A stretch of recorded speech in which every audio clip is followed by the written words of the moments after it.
You are totally awesome.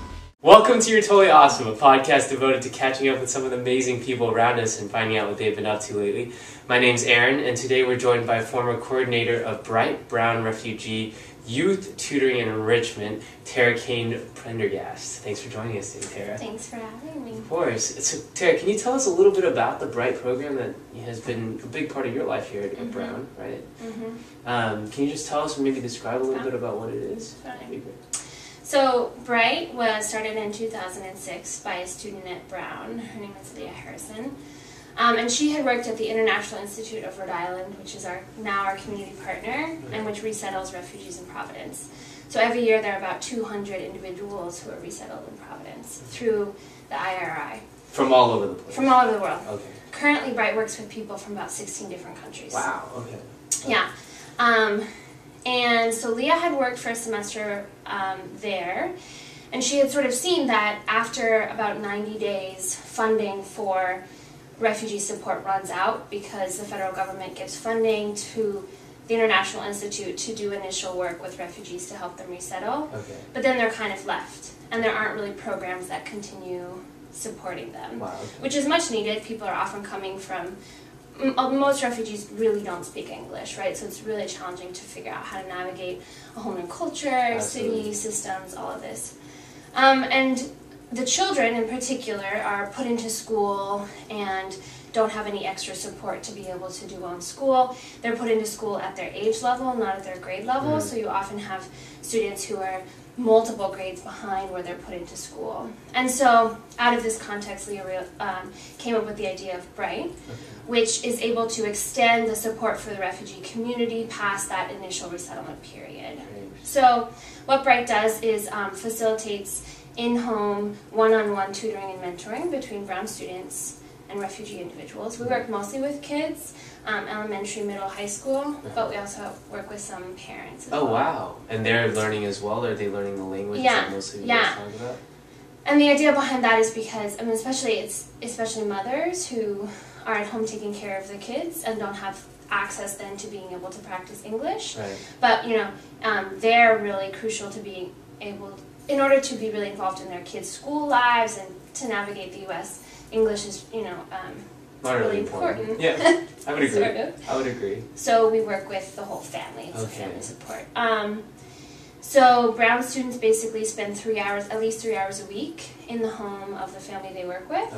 Okay. The focus is academic tutoring and language support, but enrichment is also important. And every semester Bright has several community events, like craft day, a big Thanksgiving feast. And that's where everyone comes together? Oh, that's awesome. Yeah.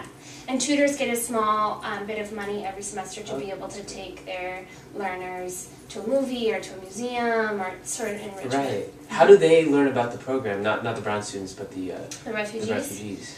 So the International Institute, as I said, resettles all of the refugees in Providence. And we work very closely with them to be paired up with families. And so when a family arrives, they tell them about the Bright program and ask if they would like to do it.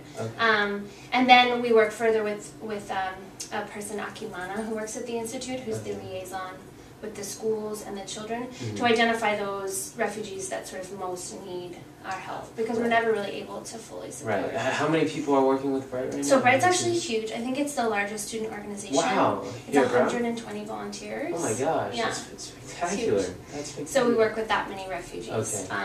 And how did you get involved with Bright in particular? Yeah, so I should also just, to fill out the model, it's run by student coordinators, so there are like 6 leaders every semester, and it's now became a part of the Swear Center. So it's now a Swear Center program, but that only happened in this last year. And so the Swear Center is Brown's public service hub. Right. So I found out about Bright through when I first arrived at Brown, because I did a UCAP, which is a pre-orientation program that has designed to expose incoming students to community work that's happening, and also to expose us to the city. So I found out about Bright when I was doing that program. And I joined as a freshman, like my first semester, and I got matched with a family who I met them a week after they'd arrived in Providence. Wow. Wow. Yeah. Oh my gosh. They had lived there, there's a family of 6 kids, and all the kids had been born in a refugee camp in Tanzania. They're ethnically Burundian. So when we met, the only word that we had in common was hello in English. Oh I was the entire family and yourself. Yeah. The parents didn't speak English either. Yeah. Oh my God. They're also, their background is as peasant farmers, and the parents didn't have the opportunity to go to school because they grew up in refugee camps, and they just experienced a lot of political upheaval. And so no one in the family was literate at the time too. How did they end up in Providence? I'm sorry to interject in your story. It's just such a... No, refugee resettlement is really fascinating, I think.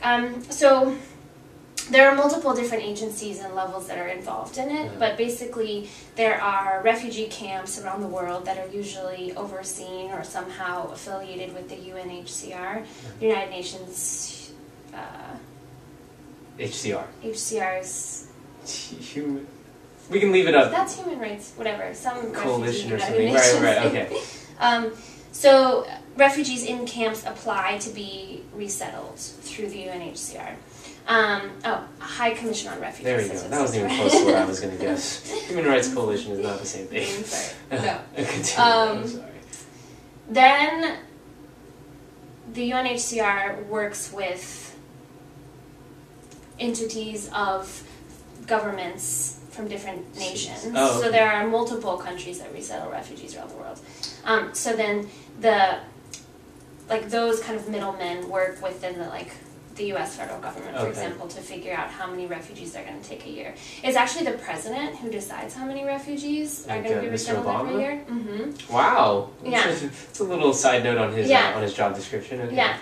And the department that then does resettlement for refugees and has funding authority and is connected with the more local levels that actually do the resettlement work, is the part of the Department of State. Okay. So on average, about 75,000 refugees are resettled every year. Interesting. Okay. It's a long story because it's not actually just technically refugees. There's kind of lumped people coming from there's asylees, unaccompanied minors now. And that's all grouped in there. Trafficking are kind of grouped in there. Okay. And those are also kids that Bright works with? Or I Bright don't have any only works of those people in Providence that I know of. Got it. So yeah, Bright exclusively works with refugees. But it's just to say that it's sort of this really complicated process. Right. That was a mouthful. Right. And so going back to before I interrupt you. No. Going back to your story with the family that you. Oh, and how okay. So the girl that I work with, Alice, and she was 8 when I met her. And she's just really brilliant. She's really brilliant, and she was one of the girls in that family. Yeah, yeah. She's a middle child, and so we spent a lot of time together. We started off really basic, walking around the neighborhood, and I would point at something and say the word in English, and she would repeat after me. And then we learned the alphabet, and she was in school, and she was just picking up language really quickly. So. She picked up language really, really quickly. Was there an ESL program that she got put into? Yeah, they're put into ESL programs. That's probably right. The Providence public school system is very, very, very under-resourced, and the school that she's in, for example, it's named Mary Fogarty, and only 28% of the school is at grade level in reading, writing, and math, and this is an elementary school. Yeah. So you can just imagine that. By the time those kids get to high school, they're way, way behind. Yeah.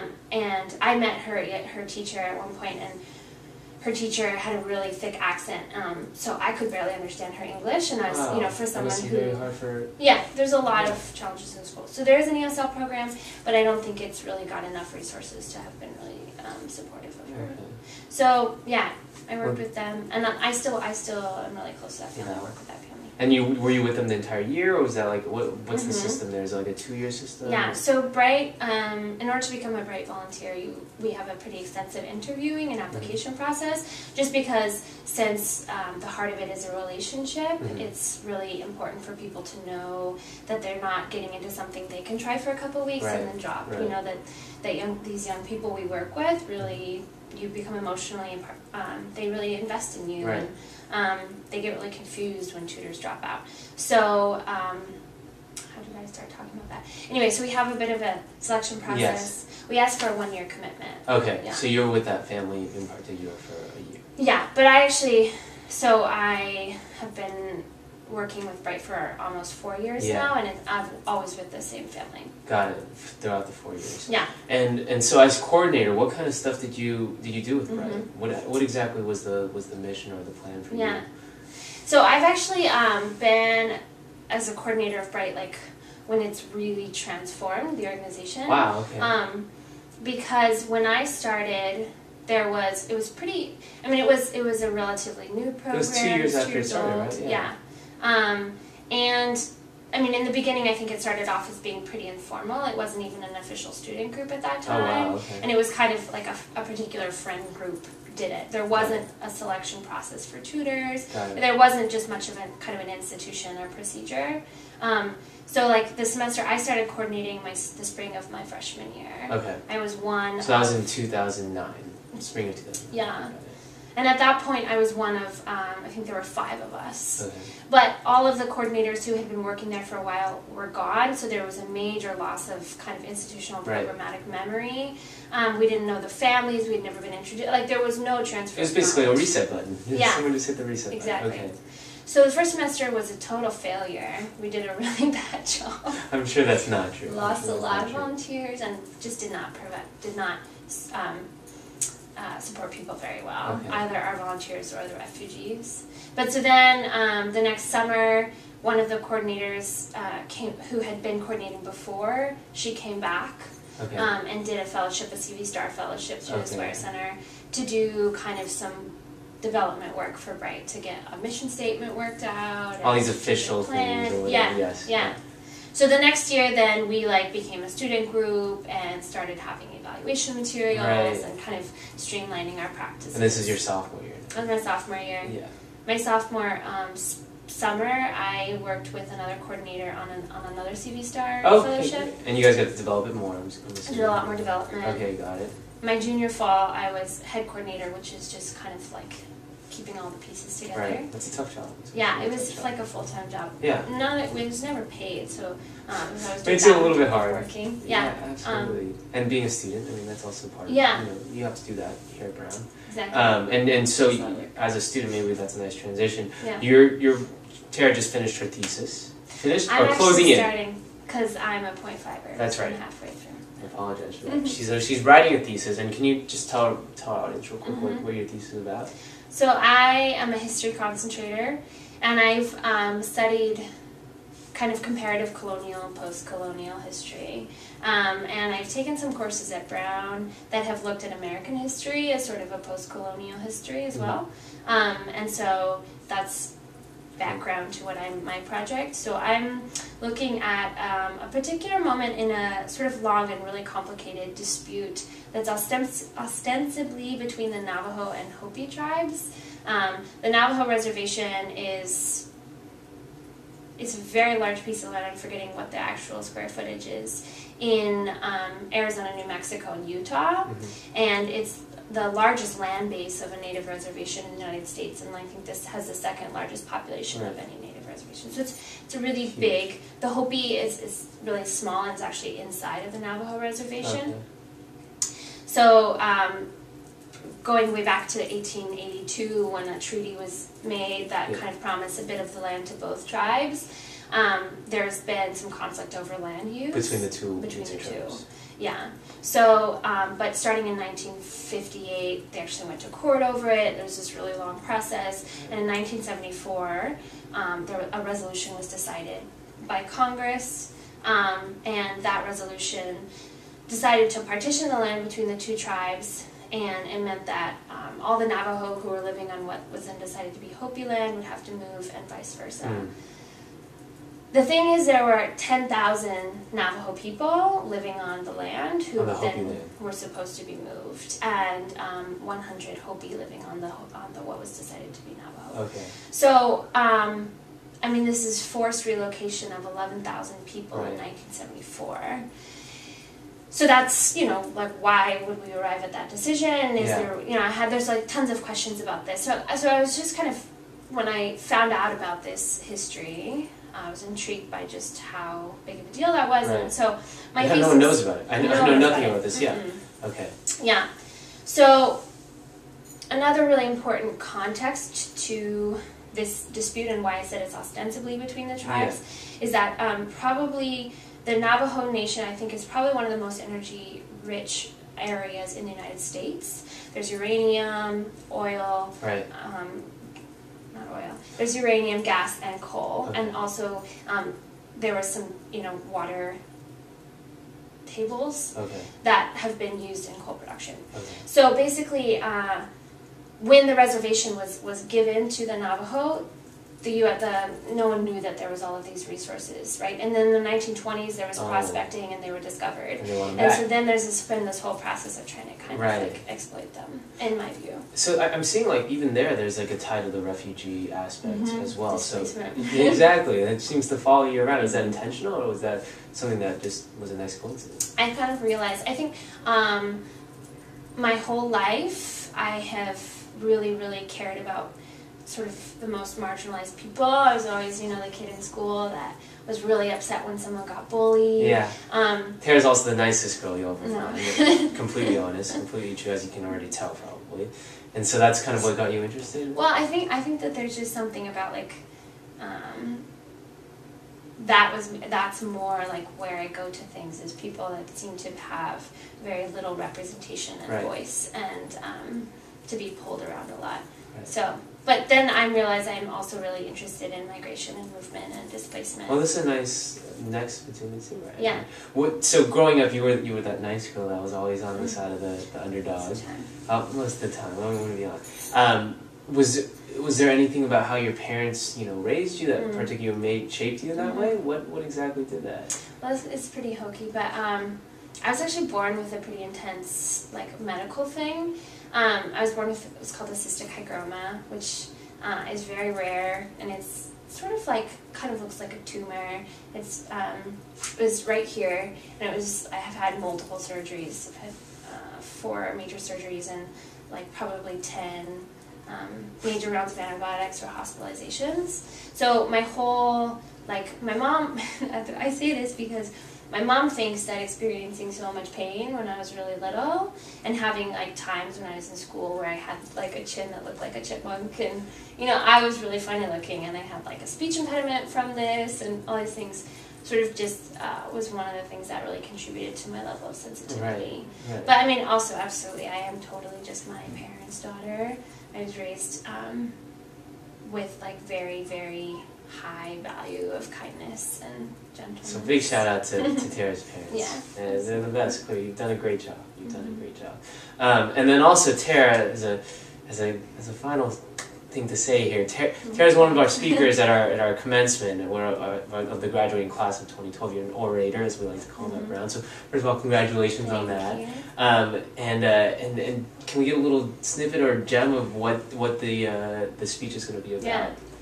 Well, it's good to ask me today because I was just finishing editing my speech.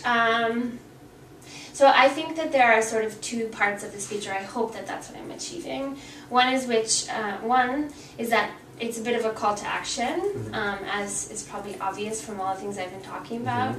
I think it's really important to think about people in the world who don't have the kinds of opportunities that we do. Absolutely. And I think as brown students that we're pretty lucky. Pretty privileged, I'd say. Yeah. Pretty privileged. We've had a lot of amazing opportunities, and we're connected to all these incredible people and a lot of resources. So a bit of my speech is sort of, an appeal to think about very critically how we're going to use that privilege and power. And so there's some statistics about the world that are pretty sobering, and actually Alice, I talk about Alice, the student I worked with. But then I also hope that there's, a way in which it is sort of empowering. I try and illustrate what I think Brown has really gifted us in terms of cultivating our knowledge and our kind of critical thinking skills, and also our hearts. Right. So there's this one quotation that has been a major source of inspiration in my life, and it's by Aristotle. He says that educating the mind without educating the heart is no education at all. So that's, I think, probably kind of the heart of my speech. It's a lovely quote. It's a good sentiment. But thank you so much. So everyone be on the lookout for Tara's speech. She was chosen amongst countless people who applied to be an orator, and the committee chose wisely with Tara. But we thank you so much for coming on and for telling us about everything you've been up to. I mean, that's some amazing stuff in that movie. But so everyone be on the lookout. It's been a pleasure.